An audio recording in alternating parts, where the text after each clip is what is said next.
Start చేయండి సాయిరాం.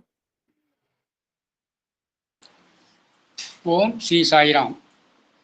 భగవాన్ శ్రీ సత్యసాయిబాబా వారి దివ్య పాదపద్మములకు నమస్కరిస్తూ, సాయి స్వరూపులు, అహం సత్యబోధ వ్యవస్థాపకులు శ్రీ మల్లెల లక్ష్మీనారాయణ గారు గురువు గారు, ధర్మపత్ని వరలక్ష్మి అమ్మ గారికి కూడా నా యొక్క హృదయపూర్వక నమస్కారములు తెలియజేసుకుంటూ, ఈ అహం సత్యబోధకు సాంకేతికంగా సహాయకారాలు అందిస్తున్న శ్రీ పార్థసారథి గారికి, పద్మాబాయి గారి కొడుకు నా యొక్క హృదయపూర్వక నమస్కారములు తెలియజేసుకుంటున్నాను.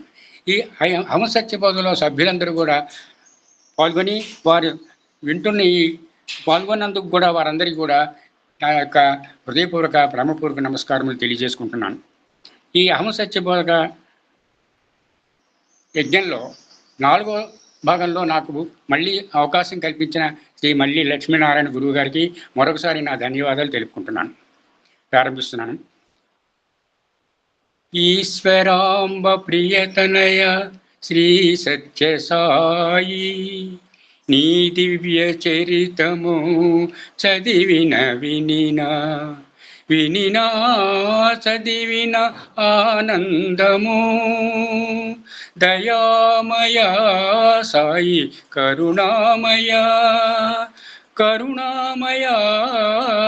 కరుణించవయ్యా, సతతమే నీ నామ స్మరణమే మాకు, సతతమే నీ నామ స్మరణమే మాకు. సాయిరాం.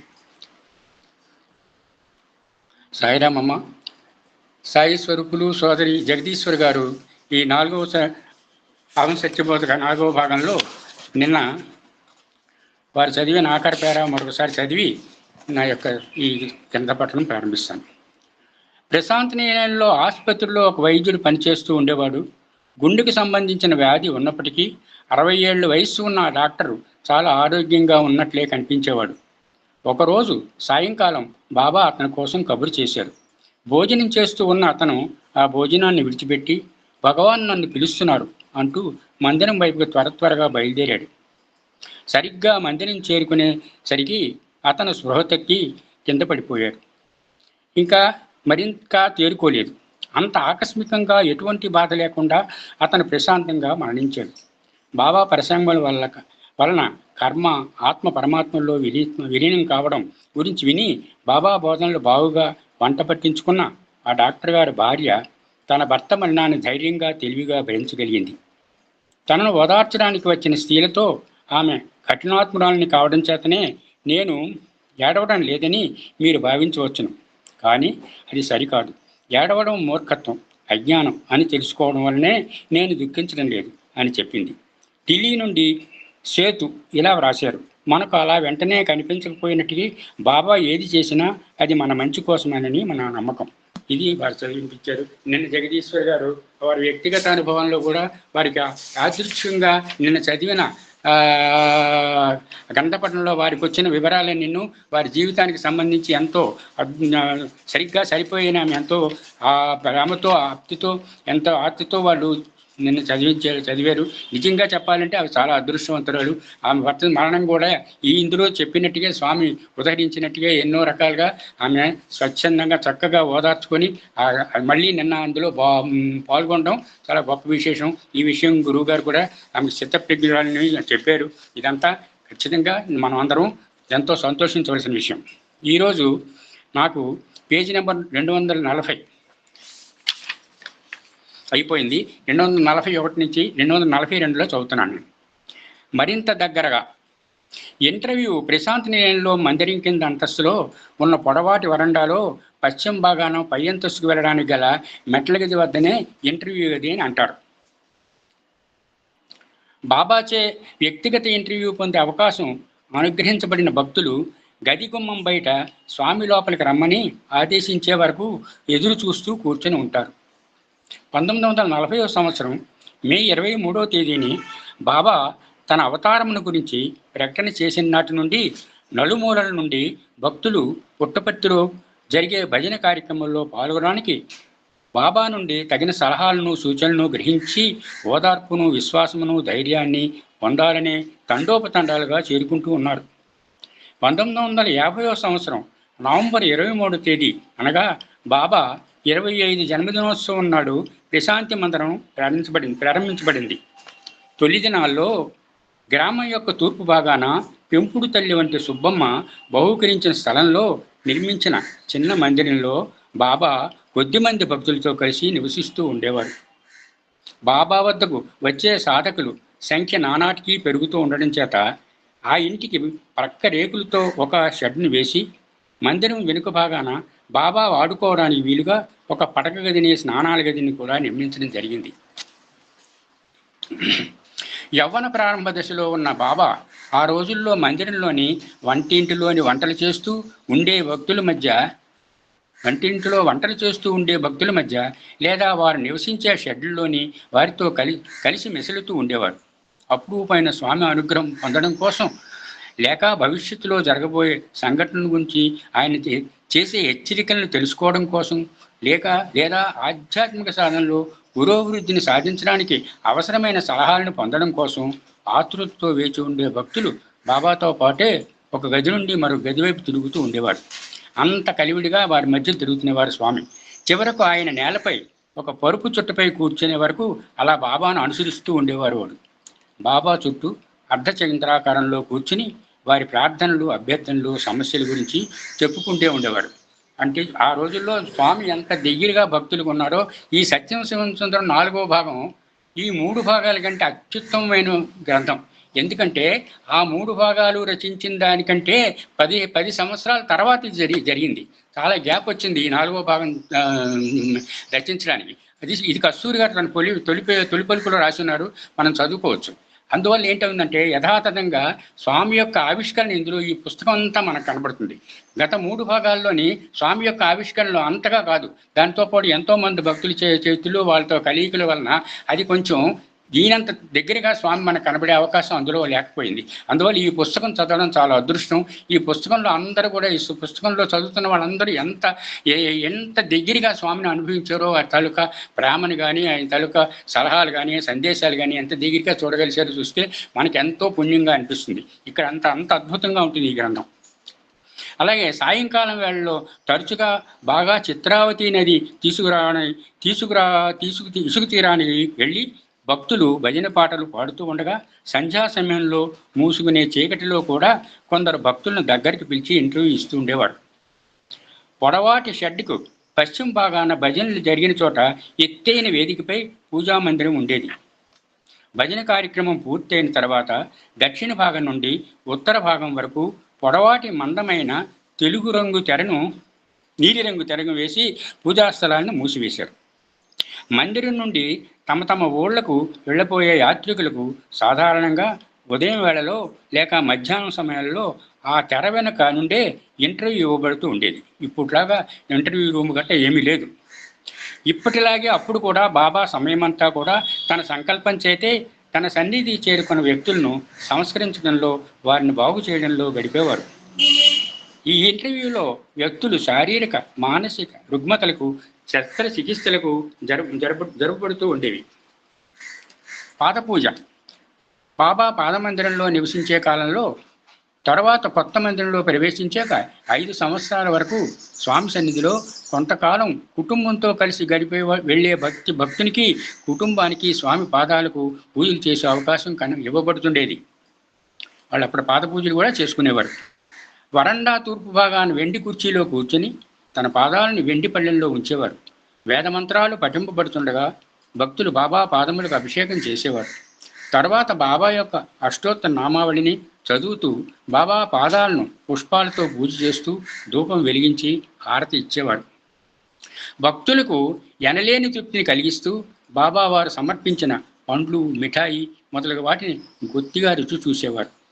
అటువంటి సమయాల్లో బాబా బాలులకు గాయత్రీ మంత్రోపదేశం చేయటమో, అక్షరాభ్యాసం చేయటమో చేసేవాడు. ఒక్కొక్కసారి వివాహం చేసుకుని పోయే వధూవరులను కూడా ఆశీర్వించడమో, పసిపాపలకు నామకరణం చేయడమో చేసేవారు. కొన్ని సందర్భాల్లో బాబా వారి కరుణను తెలియజేస్తూ 2-3 కంటే ఎక్కువ కూడా పాదపూజలు జరుగుతూ ఉండేవి. పూజా కార్యక్రమం పూర్తయిన తర్వాత బాబా వారిని కలవరపరిచే సమస్యలకు పరిష్కారం సూచించడం, వారిని వేధించే ప్రశ్నలకు సమాధానం చెప్పడం జరుగుతూ ఉండేవి. రోజులు రోజులు వారాలుగా, వారాలు నెలలుగా గడిచిపోయినప్పటికీ భక్తుల మనస్సులో మధురమైన అనుభవం యొక్క జ్ఞాపకాలు మాత్రం కరిగిపోకుండా ఉండేవి. ప్రతిరోజు ఒక ప్రత్యేకమైనదిగా, ప్రతి క్షణం ఒక అపూర్వమైనదిగా ఉండేది. స్వామితో సంభాషించే అవకాశం పొందడానికి ప్రత్యేకమైన రోజులు కానీ, సమయం కానీ ఏదీ నిర్దిష్టంగా ఉండేది కాదు. స్వామి సంకల్పానుసారం ఎప్పటికైనా ఎవరికైనా అవకాశం ఇవ్వబడేది. మందిరం వది వెళ్లేలోగా ఇటువంటి సువర్ణావకాశం పొందలేకపోయిన భక్తులు మళ్ళీ మళ్ళీ వచ్చినప్పుడు తమ అదృష్టమును పరీక్షించుకోవచ్చని ఆశతో స్వామి దగ్గర నుండి వెళుతున్నందుకు విచారంతో వీడ్కోలు తీసుకుంటూ ఉంటారు. చూడండి ఎంత గొప్పగా ఉండేదో. ప్రశాంతనిలయం ఎంతో విశాలమైన భవనం అయినప్పటికీ అవతారమూర్తితో ప్రత్యేకమైన ఇంటర్వ్యూ పొందడానికి ప్రత్యేకమైన గది ఒకటి ఉండేది. 1974 సంవత్సరం వరకు ఏర్పాటు చేయబడలేదు. భగవాన్ దర్శనం కోసం, పిలుపు కోసం ఆతృతతో ఎదురుచూస్తూ వరుసలో కూర్చుని ఉన్న భక్తుల్లో 20-30 మందికి ఒకేసారి ఇంటర్వ్యూ గదిలో ప్రత్యేకమైన ఇంటర్వ్యూ ప్రసాదించబడుతుంది. స్వామి లోపలికి రమ్మని ఆదేశించే వరకు వారంతా కూడా వరండా తూర్పు భాగాన ఉన్న గది బయట వేచి ఉండేవారు. ఇంటర్వ్యూ గదిలో ముందుగా బాబా వారందరినీ కలిపి ఉద్దేశించి సాధన గురించిన కొన్ని ముఖ్యమైన విషయములను గురించి బోధించి వారికి అంతర్ముఖ దృష్టిని, ప్రేరణను కలిగిస్తారు. తర్వాత వారిలో ఒక్కొక్కరికి విడివిడిగా సంభాషించి వారికి తమ సందేశాన్ని అందిస్తూ వారిలో ధైర్యాన్ని పెంపొందించి ఓదార్పును కలిగిస్తారు. వారి బాధలను గుర్తించిన తరువాత వారికి స్వస్థతను కలిగించే మధురమైన విధానంలో, ప్రేమపూరితమైన వాతావరణంలో తగిన సలహాలు అందిస్తారు. ఇంటర్వ్యూ సమయంలో జరిగే సంఘటనలు వారి మనస్సులో చెరగని ముద్ర వేసుకుంటాయి. వ్యక్తిగతమైన ఆంతరింగిక లోతుల్లోని రహస్యములను, విచారములను బాబా కనిపెట్టి వారి తప్పులను తెలియచేస్తూ సరిదిద్దుతూ ఉంటారు. వారు చెప్పుకోలేని స్థితిలో ఉంటే స్వామికి అన్నీ తెలుసు కాబట్టి, వారి మనసుల్లో ఉన్న భావాలు, వారు వచ్చిన విషయాలు స్వామి అన్నీ తెలుసు కాబట్టి, వాళ్ళు బయటికి చెప్పకుండానే వాళ్ళ తాలూకా పరిస్థితులను తెలియజేసుకుంటూ ఉంటే వారిని సరిదిద్దేవారు. దురలవాట్లను తొలగింపజేయడం, పరిశుద్ధమైన భావాలను పెంపొందింపచేయడం, వ్యసనములను మాన్పింపజేయడం, బాధలను తొలగింపజేయడం, సద్గుణములను పెంపొందింపజేయడం వంటి కార్యక్రమాల్లో బాబా ఎల్లవేళలా నిమగ్నమై ఉంటారు. ఇటువంటి వారిని గురించి ప్రచారం చేయడానికి బాబా ప్రోత్సహించరు. ఇంత దగ్గరగా స్వామి భక్తులను ఉద్ధరించాలని ఎన్ని విషయాల్లో ఎంత దగ్గరగా ఎన్ని సలహాలు ఇచ్చి అది ఎటువంటి వాళ్ళకి మనకు భక్తులను ఉద్ధరించడానికి చేస్తున్నారంటే నిజంగా మన తల్లిదండ్రులు కానీ మన వాళ్ళు కానీ ఎవ్వరు కూడా అంత బాగా మన గురించి ఆలోచించరు. ఈ భక్తుల గురించి స్వామి ఆలోచించినంత విధంగా ఎవ్వరూ ఆలోచించరు. అందుకే తల్లుల కంటే తల్లి, తండ్రుల కంటే తండ్రి, దైవానికంటే దైవాన్ని మనం మొదటి నుంచి బాబాను ఆరాధిస్తున్నాం. మనం కూడా ఎంతో అదృష్టవంతులమే. మొదటి ఇంటర్వ్యూ. మొట్టమొదటిసారిగా తాను బాబాతో పొందిన ఇంటర్వ్యూని గురించి, తన అనుభవం గురించి జాన్ ఇస్లాప్ ఈ విధంగా తెలియజేస్తున్నారు. భగవాన్తో మొదటిసారిగా ఇంటర్వ్యూ పొందినప్పుడు నేను నా భార్యతో కలిసి ఇంటర్వ్యూ కోసం ఎదురు చూస్తున్న మరికొందరు మందితో కలిసి కూర్చున్నాను. సన్నగా, అందంగా, అద్భుతంగా, మంచి తేజస్సుతో ప్రకాశిస్తున్న భగవాన్ పైననే అందరి దృష్టి కేంద్రీకృతమై ఉన్నది. లోతైన ప్రకాశవంతమైన కళ్ళు, మధురమోహనమైన మందహాసం, ఆ దివ్యమంగళ విగ్రహం యొక్క ఆకర్షణ అనిర్వచనీయంగా ఉంది. ఎప్పుడు గందరగోళంగా సమస్యలతో సతతమై ఉండే మనస్సులు నిశ్చలంగా అయినాయి. ఆ వాతావరణంలో ప్రాపంచిక ఆందోళనలు అంతరంగం నుండి అంతరించాయి. కేవలం ప్రశాంతతతో కూడిన నిశ్చలమైన ఆనందం అంతటా నెలకొంది. ఎంత ఆందోళనలు, ఎంతో వ్యాకులతో ఉన్నా అక్కడ కూర్చుంటుంటే ఇంకా ఏవీ లేకుండా ప్రశాంతవాతంగా మనసు మారిపోయిందట.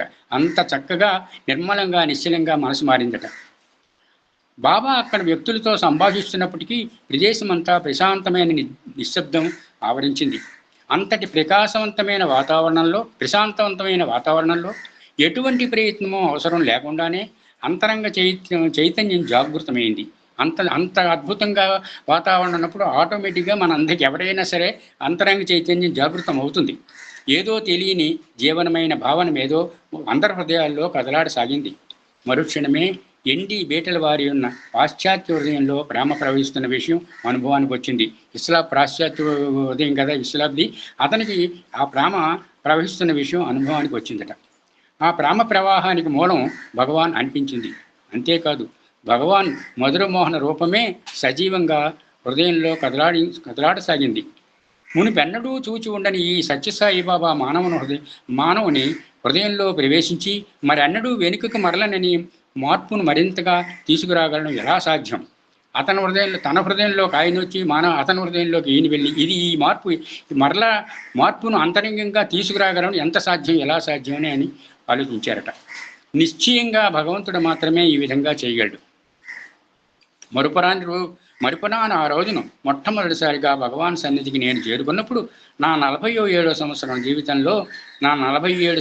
జీవితంలో నేను అన్వేషిస్తున్న ఆ అంతిమ లక్ష్యము, ఆ ఏకైక వ్యక్తి ఆయనేనని తెలుసుకోగలేను. అంత బాగా కనెక్ట్ అయిపోయాడు స్వామిని చూడగానే హిస్లాప్.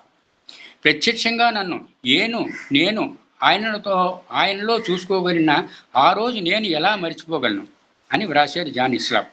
అది ప్రత్యక్షంగా నేను ఆయనలో చూసుకోగలిగిన అంటే ఆయనలో చూస్తుంటుంటే ఆయన హృదయంలో ఈయన కనబడుతున్నాడు అనమాట. అది నేను ప్రత్యక్షంగా ఆయన హృదయంలో నేను చూసుకోగలనని ఎలా మర్చిపోగలను? డాక్టర్ జాన్ హిస్లాప్ దంపతులు త్రేసీతు యూబాకిన్ మహేష్ యోగుల్ డాక్టర్ అనిబిసెంటు జిడ్డు కృష్ణమూర్తి గారి వద్ద దివ్య జ్ఞానంతో పరిచయాన్ని పొందారు. ఆ జ్ఞాన మార్గంలో పరిశ్రమ చేసిన అనేక మంది గొప్ప గురువులు కూడా వారు కలుసుకున్నారు. హిస్లాప్ అందరినీ చూశాడట. కానీ 1968లో బాబా సన్నిధి చేరుకున్న ఎన్నటికీ మర్చిపోలేని ఆ రోజు పూర్తిగా ఆశ్చర్యకరమైన, సందేహానికి తావులేన అద్భుత విషయాన్ని నేను తెలుసుకోగలిగాను. అదేమిటంటే నేను ఒక భక్తుడిని అని నేను ఎప్పుడూ అటువంటి అనుభూతిని పొంది ఉండకపోవడం వలన అది నాకు చాలా ఆశ్చర్యాన్ని కలిగించింది అని రాశారు జాన్ హిస్లాప్. మానవుల మధ్య సంచరించడం కోసం దైవం మానవ రూపంలోని అవతరించింది అంటారు బాబా. ఆ దైవాన్ని మనం స్పర్శించగలగడం కోసం, ప్రేమించబడి ఆరాధింపబడడం కోసం, ఆ దైవం వాక్కులను వినగలగడం కోసం, ఆ దైవాన్ని అనుసరించగలగడం కోసం ఆ దైవాన్ని భూమిపై మానవ రూపంలో అవతరించింది. ఆ దైవాన్ని మనం పొందడం కోసమే మనకు ఆ దైవం మానవ రూపంలో వస్తారు. ఆ మానవ రూపంలో వచ్చిన బాబా కూడా నేను ఇంటికి వచ్చాను మీ మానవ ఆకారంలో తెలియజేస్తున్నారు. ఆ దైవం కూడా మానవ రూపంలో మానవుల మధ్య సంచరిస్తూ మానవ భాషలోనే మాట్లాడాలి. లేకపోతే ఆ దైవం నిర్లక్ష్యం చేయబడి మానవులను దూరం అయిపోతాడు. అది లేకపోతే మానవులు భయంతో భగవంతునికి దూరం అయిపోతారు. అది అతను మానవులకి భగవంతుడు దూరం అవుతాడు, భగవంతుడికి మానవులు కూడా దూరం అవుతారు. ఈ రెండు కలియాలు ఉండంటే మానవ రూపంలోనే అవతారాలు రావాలి, భగవంతుడి దగ్గరగా రావాలి. ఈ విధంగానే బాబా హిస్లాప్ గురించి తెలియజేసి అతనిలో ఉండే వ్యక్తమయ్యే భగవంతుని చేరుకునే మార్గాన్ని గురించి తెలుసుకునేలా చేశారు. అది ఎందుకు నువ్వు తెలుసుకోగలిసాడంటే, నువ్వు నా హృదయంలో చూడగలిసావు, నేను నీ కోసం వచ్చాను, నేను ఇంత దగ్గరగా చూడగలిసావు అంటే నా అవతార లక్ష్యమే అది అని హిస్లాప్ అతనితో చెప్పారు. హిస్లాప్తో బాబా చెప్పారు. ఇటువంటి జ్ఞానాన్ని కలిగించే అనుభవాన్ని పొందిన మరొక వ్యక్తి స్వామి అభేదానంద. భగవాన్ రమణ మహర్షి ఆశ్రమంలో ఆయన చాలా కాలం నుండి నివసిస్తున్నారు. 1961 డిసెంబర్ 23వ తేదీని స్వామి అభేదానంద నాకు ఒక ఉత్తరాన్ని వ్రాశాడు. సత్యసాయిబాబా వారి మహిమలు గురించి చాలా కాలం నుండి వింటున్న విషయం వాస్తవం. కానీ కేవలం వినికిడి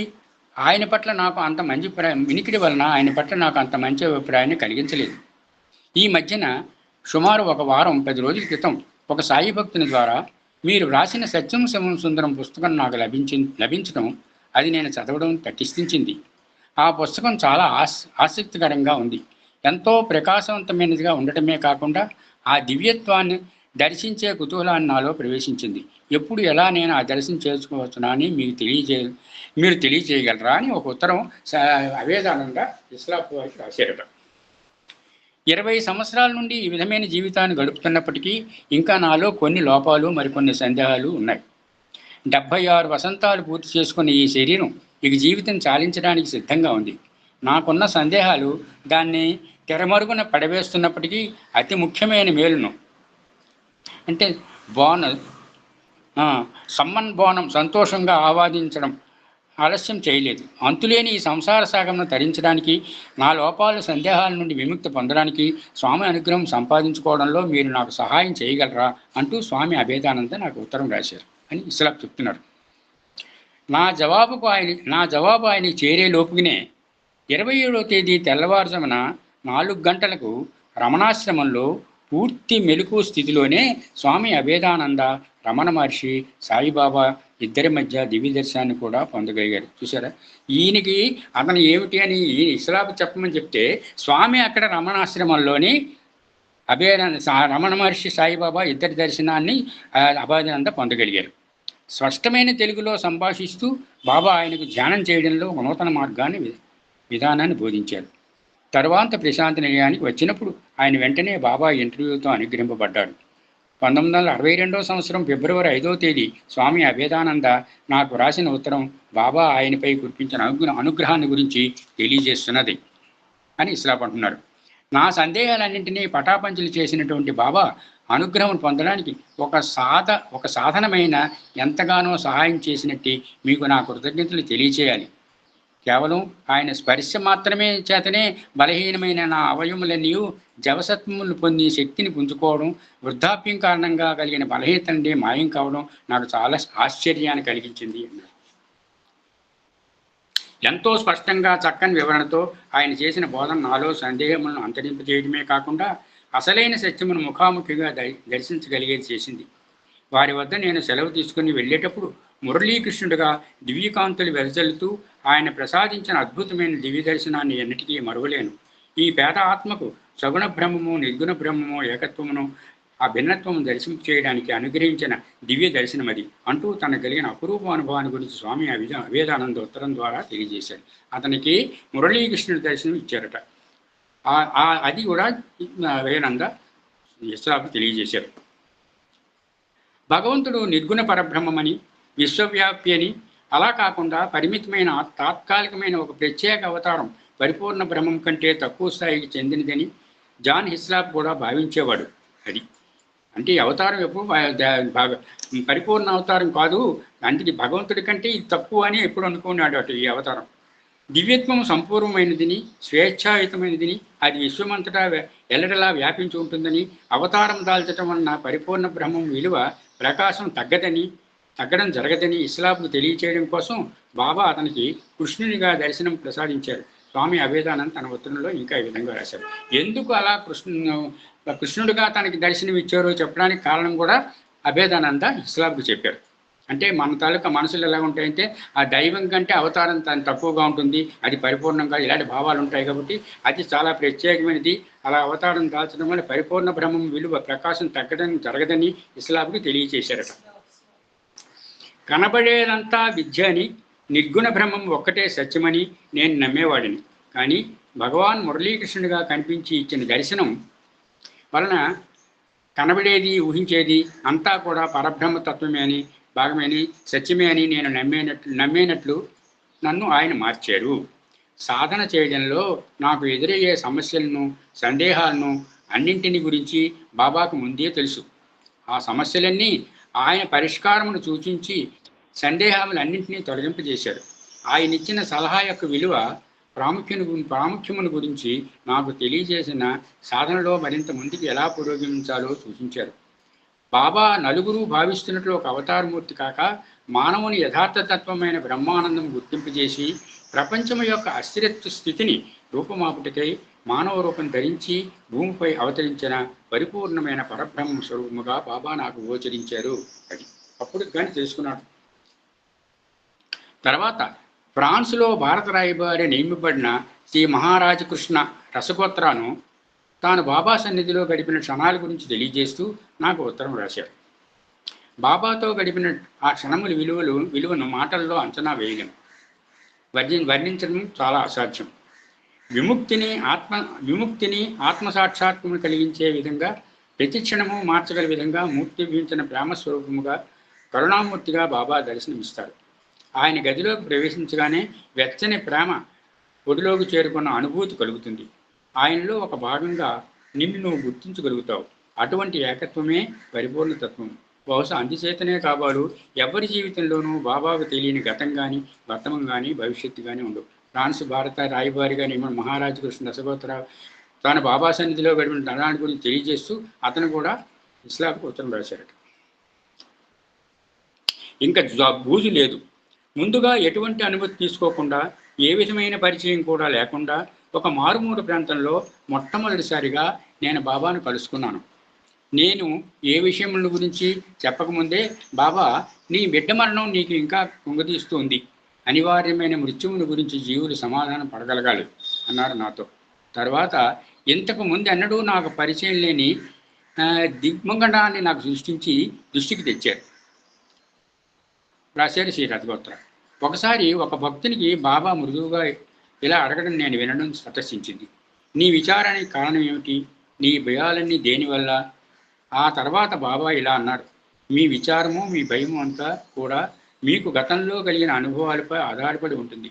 కానీ నేడు నేడు కానీ కానీ నేడు నిన్న కాదు, నిన్న అంతేకాదు, నిన్న కాదు రేపు మరొక విధంగా, నేడు కానీ నేడు నిన్న కాదు అంతేకాదు రేపు మరొక విధంగా ఉంటుంది. రేపు ఏం జరుగుతుందో మీకు తెలియదు. అటువంటప్పుడు నేటి మీ తాజా వర్తమాన జీవితంలో గతమనే భూతానికి ఎందుకు తావు ఇస్తావు అని చెప్పారట. అది కూడా చెప్పారు ఈయనకి. మన మెదడులో పట్టిన బూజు దులిపివేయడానికి, మన దృక్పథంలోని ముడతలను చెరిపివేయడానికి, మన బుద్ధిమాంద్యమును వదిలించుకోవడానికి, మనస్సులోని భేదభావములను అడ్డుభావములను భేదించడానికి స్వామి ప్రసాదించే ఇంటర్వ్యూ గొప్ప విలువైన అవకాశం. మన శ్వాసను జాగ్రత్తగా పరిశీలించి శ్రద్ధగా అది వినిపించే సోహం ధ్వనిని వినమని చెబుతారు బాబా.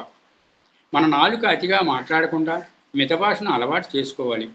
ఒక సైలెన్సర్ను బిగిస్తాడు. మన భాషను మృదువుగా మధురంగా మారుస్తారు.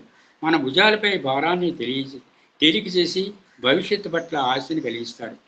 మన చర్యలకు కొత్త అర్థాన్ని చెప్పి సాధించడానికి కొత్త లక్ష్యాలను మన ముందు ఉంచుతారు.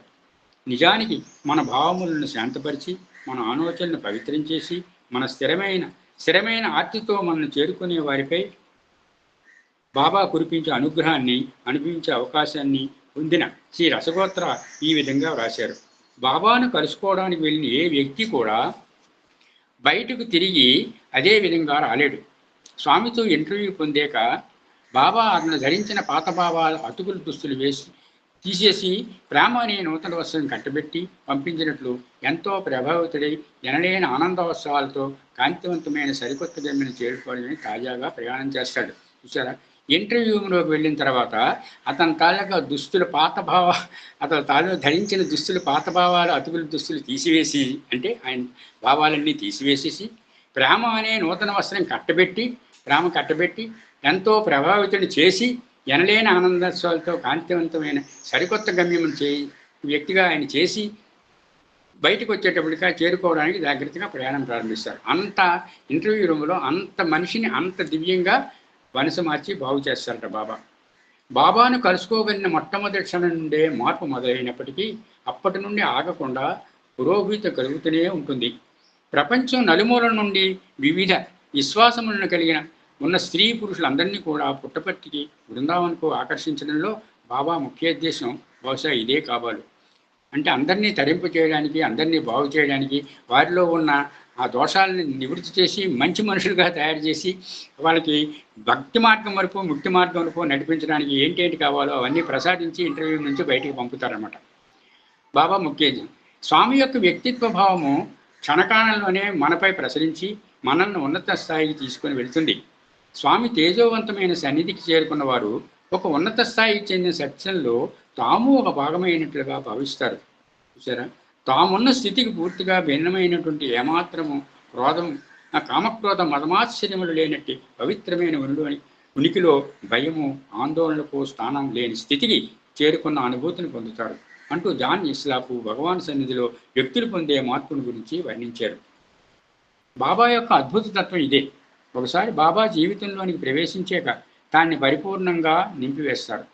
వారి తరువాత మీ జీవితం సంపూర్ణమైన ఆనందాన్ని కలిగిస్తూ మునుపటి జీవితం కంటే పూర్తి భిన్నంగా ఉంటుంది అని విలియం నడిచారు. మన సాయి భక్తులందరికీ అందరికీ అనుభవపూర్వకంగా ఈ వాడికే కాదు, ఇప్పుడున్న భక్తులు కూడా ఈ విషయం తెలుస్తుంది. మనలో మార్పు ఎంత వచ్చింది, స్వామి దగ్గర చేరిన తర్వాత మనం ఎలా మారుతున్నాం, మనకి ఎటువంటి మనలో మార్పు కలిగింది, ఈ మార్పు కారణం ఏమిటి ఆయన సందేశాలే కాదు, ఆయన నాకు చెప్పిన బాధ అవన్నీ మనకు కూడా ఉంటాయి. అంటే ఇప్పుడున్న భక్తులు అప్పుడున్న భక్తులంతా నిర్మలమైన భక్తి కానీ, నిశ్చలమైన భక్తి కానీ, ప్రేమ కానీ ఆ స్వామి మీద ఇప్పుడున్న భక్తులకి అంతగా లేదని మనం ఉండాలి. వాళ్ళందరూ ఎంతో అదృష్టవంతులు. వాళ్ళ స్వామి దగ్గరగా చేరారు, ఎన్నో అనుభవాలు వాళ్ళకి చెప్పారు, ఎన్నో వాళ్ళని ఎంతో పునీతులుగా చేశారు.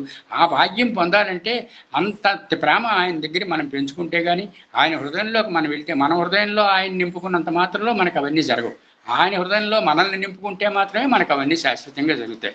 అలాంటి అద్భుతాలు అప్పుడు దైవ దర్శనాలు అయితేనేంటి, వాళ్ళ ఇంట్లో సేవలు చేయడం ఏంటి, వారికి అన్ని కష్టాల్లో ఆదుకోవడం ఏంటి, ఇవన్నీ వ్యక్తిగతంగా వారి అనుభవంగా తెలుసుకున్నారంటే అటువంటి అనుభవాలు ఇప్పుడు తగ్గాయి. మనం ఏదో చిన్న చిన్న అనుభవాలకే ఎంతెంతో పొంగిపోయి ఎంతో అనుకుంటుంటాం, కానీ మన భక్తి చాలదు, ఇంకా మన భక్తి చాలదు. ఎందుకంటే కోట్లాది మంది భక్తుల్లో అందరూ కోట్లాది మంది భక్తులు కూడా ఫుల్ టైం భక్తులు కారు, పార్ట్ టైం భక్తుల్లో లక్షలాది మంది ఫుల్ టైం భక్తులు ఉంటారు. లక్షలాది భక్తుల్లో ముక్తి పొందిన భక్తులు వేలాది మంది ఉంటారు. రకరకాలు భక్తుల్లో 3 రకాలు ఉంటారు. అందరూ కోట్లాది భక్తులు ఎల్లోని కూడా అందరూ అయిపోరు. అటువంటి పరిస్థితి స్వామి ఇంతమందిని మారుస్తున్న పెద్ద అవతారం ఇది. బాబా యొక్క అద్భుతత్వం ఇదే. ఒకసారి బాబా జీవితంలోకి ప్రవేశించాక దాన్ని పరిపూర్ణంగా నింపివేస్తారు. తర్వాత మీ జీవితం సంపూర్ణమైన ఆనందాన్ని కలిగిస్తూ మునుపటి జీవితం కంటే పూర్తి భిన్నంగా ఉంటుంది అని విలియం పెన్ రాశారు. ప్రేమపూర్తమైన ప్రతి హృదయంలోనూ బాబా గురువై ప్రతిష్ఠించబడతారు. ఆయన గమనించిన, ఆయన అనుగ్రహించిన, పరిష్కరించలేని సమస్య ఏదీ లేదు. సమస్యలతో ఆయన మనల్ని సవాల్ చేస్తారు. కానీ మన ప్రయత్నం విఫలమై మన అవహంకారం నశించి లొంగిపోయినప్పుడు ఆప్యాయతతో కూడిన సానుభూతితో మన వ్యక్తిగత సమస్యలను పరిష్కరిస్తారు. మనలో అహంకార నిర్మూలన కావాలి. అంటే మనలో అహంకార నిర్మూలన కావాలంటే మనకు అనుభవం కలిగిందనుకోండి, అమ్మ బాబా నాకు ఇలా చెప్పారంటే మనమేమనుకుంటాం, స్వామి ఏం చెప్పారు? మన యొక్క అనుభవాలు మనం ఎప్పుడు వ్యక్తిగతంగా బహిర్గతంగా చేయకూడదు. మనకి మన స్వామి కానీ మనం అనుభవించామంటే అది మనం బహిర్గతం చేయకూడదు. ఎందుకంటే ఆ అనుభవం మన సంపాదన, మన భక్తికి, మన ఆధ్యాత్మికతకి స్వామి ఇచ్చిన సంపాదనది. మనం మన ఉద్యోగాలు చేస్తుంటాం, మనం సంపాదిస్తుంటాం డబ్బు. ఆ డబ్బులు బ్యాంకులో వేసుకుంటాం. మన బ్యాంకులో డబ్బులు ఎవరికైనా చెప్తున్నామా? ఎంత ఉందో తెలుస్తున్నదా? మనం సంపాదించే అంత జాగ్రత్త పడినప్పుడు భగవంతుడు మనకి ఇచ్చిన సంపాదన మనం ఎంత జాగ్రత్తగా ఉంచుకోవాలి. నాకు ఇలా జరిగింది అంటే మనం బహిర్గతం చేస్తున్నాం. వెంటనే దాని తాలూకా ఫలితాన్ని మన దగ్గర నుంచి పోతుంది. అటువంటి బహిర్గతం చేసుకోకూడదు.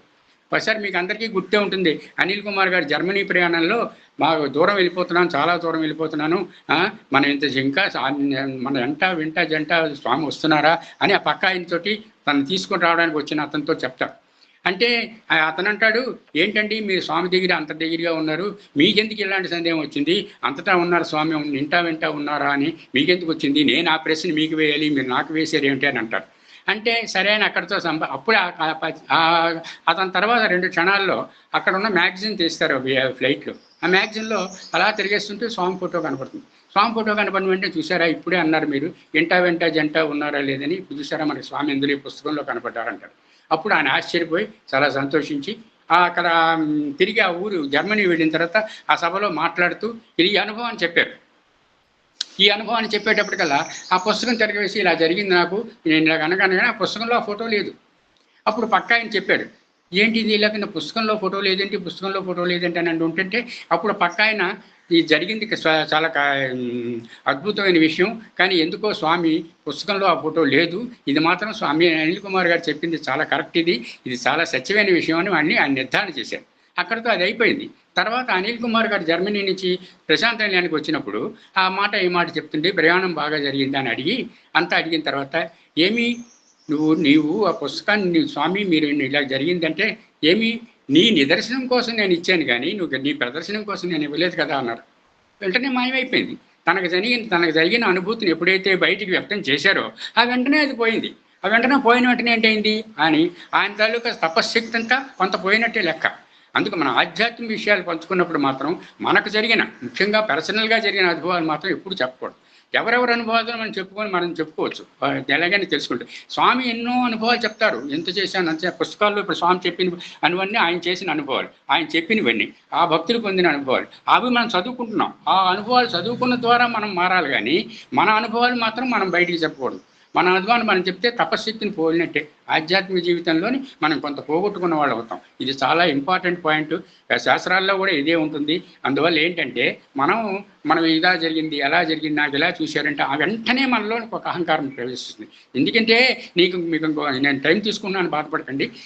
మొన్న శాస్త్రి గారు చెప్పారు ఆ కొంగ హిస్టరీ గురించి. ఆ సన్యాసి నదిలోని అగ్గి ప్రదానం చేస్తుంటే మీద నుండి కొంగ రెట్టవేస్తుంది. రెట్టవేస్తే ఆ కొంగని మీదకు చూస్తాడు. కొంగ మీదకు చూస్తే కొంగ భస్మం అయిపోతుంది. అప్పుడు సన్యాసి అబ్బో ఇంత శక్తి ఉందా అనుకొని మరి ఒక బ్రాహ్మణుల ఇంటి స్త్రీకి ఇంటికి వెళ్ళి సన్యాసి భిక్ష కోసం వెళ్తే ఆవిడేమో కొంతసేపు ఆగండి స్వామి అని అంటుంది. అని కానీ ఈయనకి మనసు మారిపోయి కోపం వస్తుంది. కోపం వచ్చి ఇలా చూస్తే నేను పొంగన కానంటున్నాడు. పొంగన కానంటే అర్థం ఏంటి? మొట్టమొదటిసారి అర్థం ఇచ్చినప్పటికీ ఆయనలో అహంకారం లేదు. ఆయనలో అంత తపశక్తి ఉందని ఆయనకు తెలియదు. ఆయన ఎప్పుడైతే తెలియని పరిస్థితిలో కొంగను చూశాడో ఆ కొంగ భస్మం అయిపోయింది. ఇప్పుడు అహంకారం ఉంది తెలుసుకున్న తర్వాత నాకు ఇంత శక్తి వచ్చిందా అనుకున్నాడు. ఆ శక్తిని ఈవిడి మీద కూడా ప్రదర్శించబోయేసరిలో ఈయన మరి పనిచేయలేదు. అందువల్ల ఆధ్యాత్మికంలో మాత్రం అహంకారం నిర్మూలనమే మోక్ష చేయమని.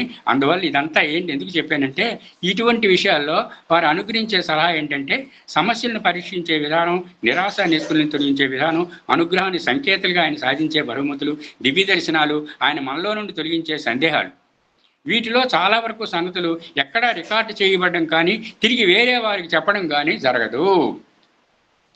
చూసారా?